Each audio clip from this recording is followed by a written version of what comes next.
Gedung SDN 5 Kildor disegel, siswa terpaksa belajar di luar gedung.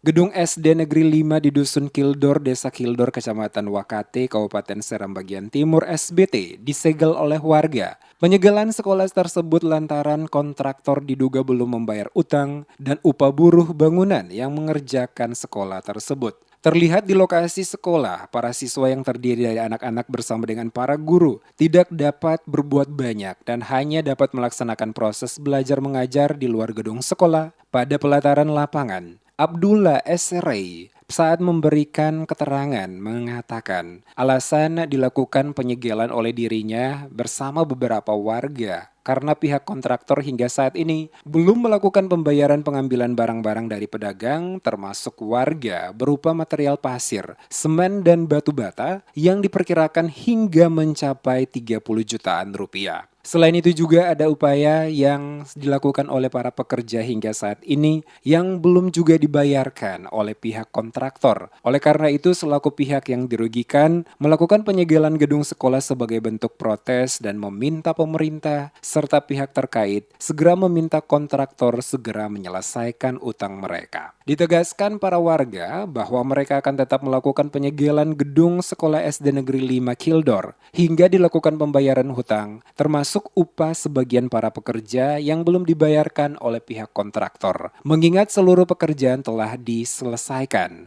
Apakah Bapak jadi salah satu korban dari pihak mulai dari pembangunan sekolah ini? Dia salah satu korban, yaitu artinya beliau ini kan utang di kita. Lantas sampai hari ini belum ada pelunasan, sehingga kami para sekolah ini mulai dari bulan Maret ini belum ada penjelasan dari pihak kontraktor maupun PT yang kelola ini ruang sekolah ini. Apa tanggapan Bapak hingga sekolah ini bisa berjalan kembali? Ya, bila mana sudah selesai pembayaran, itu kami akan buka. Sampai sudah ada pelunasan? Iya, pelunasan. Baik. Sementara itu beberapa orang tua siswa termasuk para guru menyesalkan aksi penyegelan gedung sekolah tersebut karena memberikan dampak terganggunya proses belajar mengajar bagi para siswa. Mereka berharap pemerintah dalam hal ini bupati lewat dinas terkait segera menyikapi persoalan tersebut secepatnya untuk dapat diselesaikan. Terlihat para guru tidak dapat berbuat banyak saat pemalangan pintu dilakukan oleh warga yang merasa dirugikan oleh ulah para kontraktor. Mereka hanya mengarahkan siswa untuk tetap belajar, walaupun itu bukan di dalam gedung sekolah.